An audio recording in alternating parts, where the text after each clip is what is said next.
গতকালকে মিশর ও আর্জেন্টিনার খেলা তো আপনারা সবাই দেখছেন, তাই না? তো কালকের ম্যাচটা নিয়ে আলোচনা করি। আর্জেন্টিনা টাকা দিয়ে সব কিনে ফেলে, রেফারি আর্জেন্টিনাকে ফেভার করে, ফিফা নাকি আর্জেন্টিনাকে সাপোর্ট দেয়, এইগুলা বিভিন্ন ধরনের কথাবার্তা গতকালকে ম্যাচের পর থেকে শুনতেছি। আরে ভাই, এটা ওয়ার্ল্ড কাপ। এখানে কোনো টাকা পয়সা, কোনো ঘুষ, কোনো পক্ষপাতিত্ব চলবে না। প্রথমত আলোচনা করি কালকের ম্যাচ নিয়ে। প্রথম আলোচনাটা হচ্ছে, যখন আর্জেন্টিনার একটা প্লেয়ার ফাউলের শিকার হয়, ওই মুহূর্তে মিশর একটা গোল করে। ওই গোলটাকে রেফারি ভিএআর এর মাধ্যমে চেক করে যখন দেখছে সেটা ফাউল, তখন ওই গোলটা রেফারি দেয় না। তো ওই সময় যে ফাউলটা ছিল, যেই সিদ্ধান্তটা ছিল, সেটা সম্পূর্ণ সঠিক ছিল। পরবর্তীতে কালকে থেকে যে ব্যাপারটা নিয়ে বেশি সমালোচনা হইতেছে সেটা হচ্ছে, মোহাম্মদ সালার শেষের দিকে একটা ফাউল রেফারি দেয় নাই। অনেকেই বলতেছে এটা নাকি ফাউল হয়েছে কিন্তু রেফারি দিতেছে না, রেফারি টাকা গাইছে, মেসি রেফারিরে টাকা দিছে, মানে যা ইচ্ছা তা বলা শুরু করে দিতেছে। ফিফা নাকি নিজে আর্জেন্টিনাকে সাপোর্ট করে, হ্যান ত্যান হাবি জাবি এই সেই। ভাই, আগে খেলার রুলস বুঝো, আগে খেলা সম্পর্কে জানো, এরপরে সমালোচনা করো। যে ফাউলটা লাস্টের দিকে হইছে, এটা কোনো ফাউল ছিল না।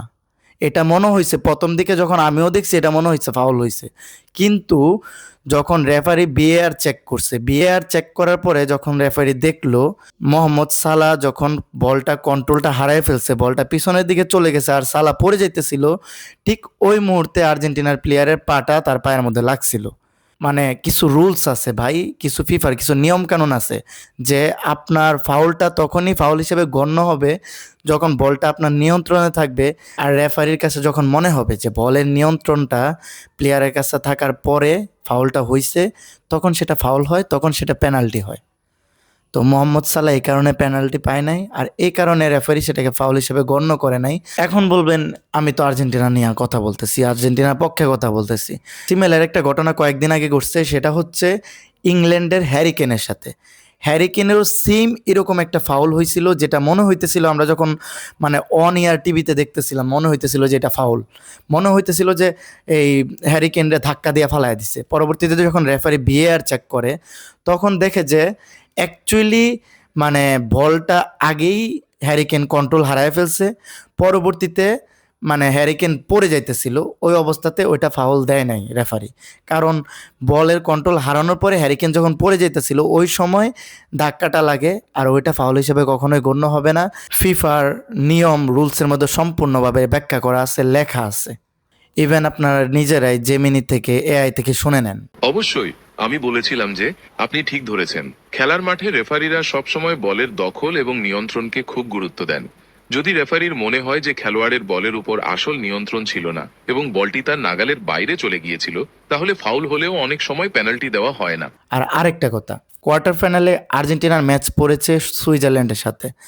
আর ব্রাজিল বন্ধু থেকে শুরু করে যারা আর্জেন্টিনার বিপক্ষ দল আছেন বা বিপক্ষ সমর্থন আছেন, তাদেরকে একটা কথা বলি ভাই, সুইজারল্যান্ড আর্জেন্টিনার দিক থেকে হাজার হাজার গুণ অর্থনৈতিকভাবে শক্তিশালী।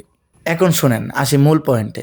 আপনারা যারা বলেন যে আর্জেন্টিনা টাকা দিয়ে রেফারিরে কিনে ফেলে, টাকা দিয়ে ম্যাচ কিনে ফেলে, টাকা দিয়ে মানে এই ফিফারে কিনে ফেলছে, ভাই রে ভাই, সুইজারল্যান্ড চাইলে এরকম আর্জেন্টিনার মতো 100 দল তারা প্রতিদিন তৈরি করতে পারে।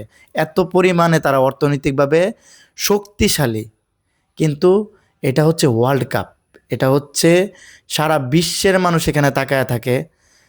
প্রত্যেকটা ম্যাচে শত শত ক্যামেরা থাকে, হাজার হাজার দর্শক থাকে, বিভিন্ন অ্যাঙ্গেল থেকে ক্যামেরা দিয়ে বিভিন্নভাবে ফোকাস করা হয়, বিএআর চেকের সুবিধা থাকে, রেফারি পুনরায় বিএআর এর মাধ্যমে ম্যাচের প্রতিটা মোমেন্ট চেক করতে পারে। এরকম পরিস্থিতিতে ভাই এখানে ফাঁকিবাজির কোনো প্রশ্ন আসে না। বরং সুইজারল্যান্ড, আমেরিকা, বিভিন্ন অর্থনৈতিক দিক থেকে যারা শক্তিশালী দেশ আছে, তারা কখনোই চাইবে না মানে মাঠের খেলাতে টাকা, অর্থ, পক্ষপাতিত্ব এগুলা করতে বা এগুলার সমর্থন করতে, এগুলাকে তারা সাপোর্ট দিতে অথবা এগুলার সাহায্য নিতে, কখনোই না। এটা ভুল। যারা আবাল বাঙ্গালে আছে, কিছু আবাল সাপোর্টার আছে, তাদের উদ্দেশ্যে এই পুরো ভিডিওটা বানাইছি। আর তারা প্লিজ একটু মাথার মধ্যে বুদ্ধি নিয়া, একটু মাথার মধ্যে গিলু নিয়া তারপরে সমালোচনাটা করেন। খেলা সম্পর্কে বুঝেন, জানেন, সব ফাউলেই ফাউল না। খালি যে আমি লাত মাইরা ফালাই দিলাম ওইটা আমার পেনাল্টি দিয়ে দিব তা না। আগে চিনেন, জানেন, বুঝেন, খেলা সম্পর্কে জানেন, তারপরে ভাই সমালোচনা করেন। কিছু না বুঝা আপনি আর্জেন্টিনার মতো একটা দলের বলে দেন যে তারা টাকা পয়সা দেয়, ঘুষ দেয়, হ্যান দেয়। ভাই 10 থেকে 12 মিনিটের মধ্যে 3টা গোল করছে। কামব্যাক এমনভাবে করছে যে কোনো, আমরা যারা আর্জেন্টিনার সাপোর্টার তারাও ভাবতে পারেনি যে এইভাবে কামব্যাকটা হবে।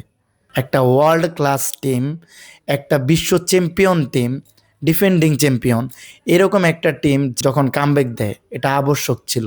আমরা যারা real fan, real Argentina supporter, তারা আমরা জানি আর্জেন্টিনা অ্যাকচুয়ালি কামব্যাক দিতে পারে, আর সেটা ভালোভাবে দিয়েছে কালকে। লাস্টে একটা কথা বলে শেষ করি।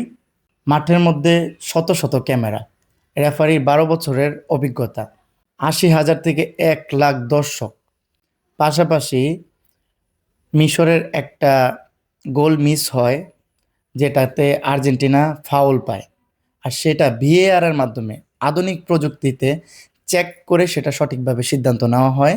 এবং পরবর্তীতে মোহাম্মদ সালাহর যে ফাউলটার ব্যাপারে আলোচনা করলাম, সেটাকে যখন মানে রেফারি চেক করে দেখে যে ফাউল হয় নাই, তখন সেটাকে রেফারি ফাউল হয় নাই বলে সিদ্ধান্ত নেয়।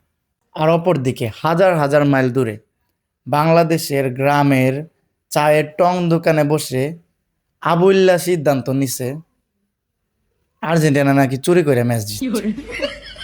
এটা কোনো কথা? আপনারাই বলেন, এটা কোনো কথা?